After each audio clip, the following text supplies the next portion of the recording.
Bueno, vamos a continuar lo que es con lo que es ley de Ohm y asociación de resistencia serie paralela. Entonces vamos a recordar para poder resolver este ejercicio lo que habíamos dicho previamente en la guía.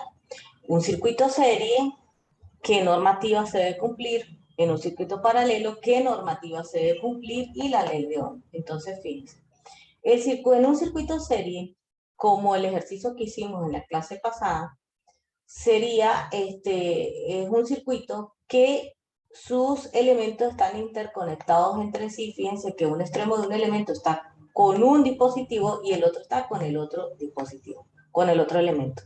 Entonces, es una conexión serie. Fíjense que aquí la diferencia en paralelo, este extremo está conectado, está interconectado con los mismos elementos.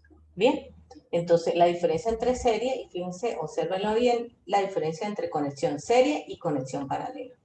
Cuando estamos hablando de que vamos a calcular los diferentes parámetros o variables dentro de cada uno de los tipos de circuitos, ya sea serie o sea paralelo, podemos decir que la resistencia total del circuito, en este caso, en un circuito serie siempre va a ser la suma, es decir, yo sumo R1 más R2 más R3 más R4 más la N cantidad de resistencias en serie que estén conectadas. Ojo, en serie que estén conectadas siempre va a ser la suma. Si yo voy a hablar de corriente, la corriente siempre va a ser la misma en un circuito serie, es decir, la corriente circula por acá en este sentido, ¿verdad? Y se cierra el circuito. Es decir, que si yo conecto un amperímetro acá o uno acá, siempre me va a dar el mismo valor de corriente. La corriente siempre va a ser la misma en un circuito serie.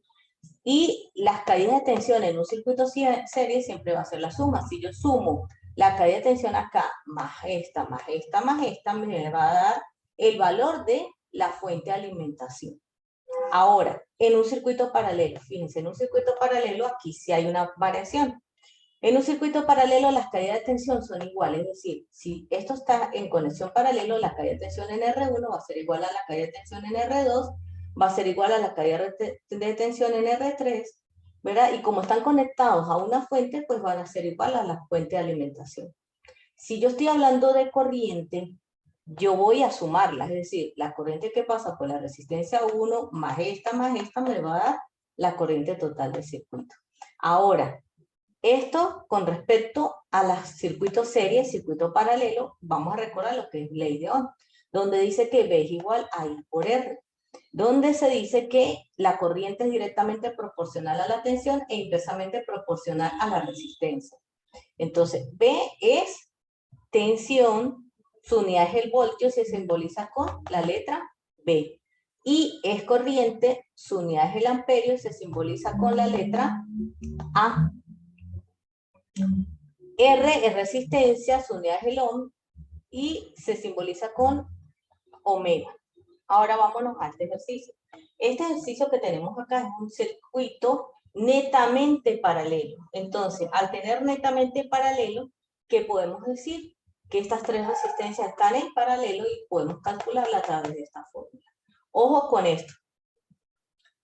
Primero que todo, ¿cuál es el truco o el análisis que siempre debemos hacer? Para un circuito cualquiera, ya sea serie, paralelo o mixto, debo llegar a esta conclusión, a una fuente de alimentación con una resistencia total, ¿sí? Esa resistencia por la cual circula una corriente total. A eso vamos a llegar. Entonces yo digo que la resistencia total va a ser igual a 1 entre R1 más 1 entre R2 más 1 entre R3. Ajá, pero ¿cuánto vale eso? Entonces yo llego y digo, es 1 entre R1, que es 1 por 10 a la 3 ohm, más 1 entre 2 por 10 a la 3 ohm, más 1 entre 3 por 10 a la 3 ohm.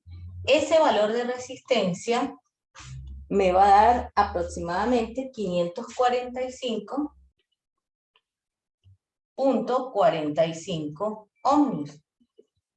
Ya tengo mi valor de resistencia. Vamos a copiarlo acá por espacio y por el tiempo del video vamos a tratar de ser lo más resumido posible. 545.45 ohms. Ya calculamos ese valor de resistencia total. Vamos entonces a calcular la corriente total del circuito por la ley de Ohm. ¿Y qué me dice la ley de Ohm? La ley de Ohm dice que B es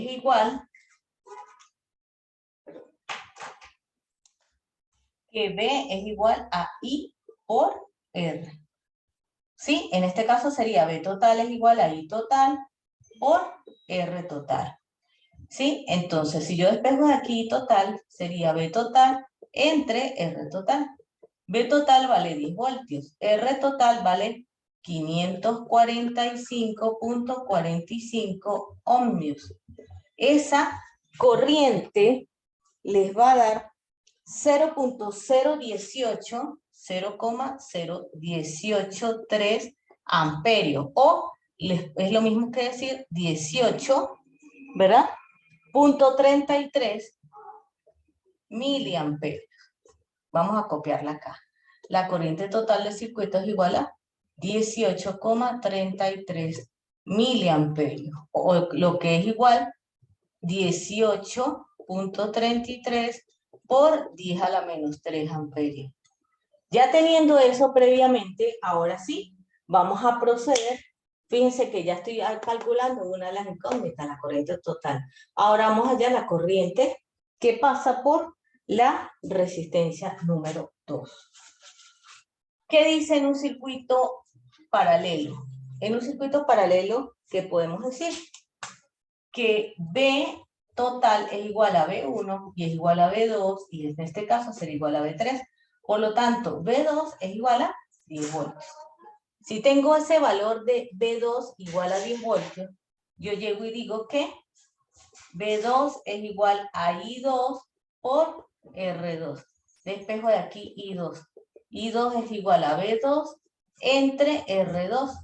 B2 vale 10 voltios entre R2, que vale 2 por 10 a la 3 ohms. Y ese valor de corriente nos va a dar 5 miliamperios. 5 miliamperios, o lo que es lo mismo, 5 por 10 a la menos 3 amperios. Teniendo el valor de la corriente, ya podemos decir que hemos calculado lo que nos estaban pidiendo. 5 por 10 a la menos 3 amperios o 5 miliamperios. Entonces, en resumidas cuentas, ¿qué tenemos que tener claro? Que en un circuito paralelo la tensión es la misma, la corriente es la suma y la resistencia es la suma, el inverso de la sumatoria del inverso de la resistencia. Y en un circuito serie la corriente es la misma, la tensión es la suma, la resistencia es la suma.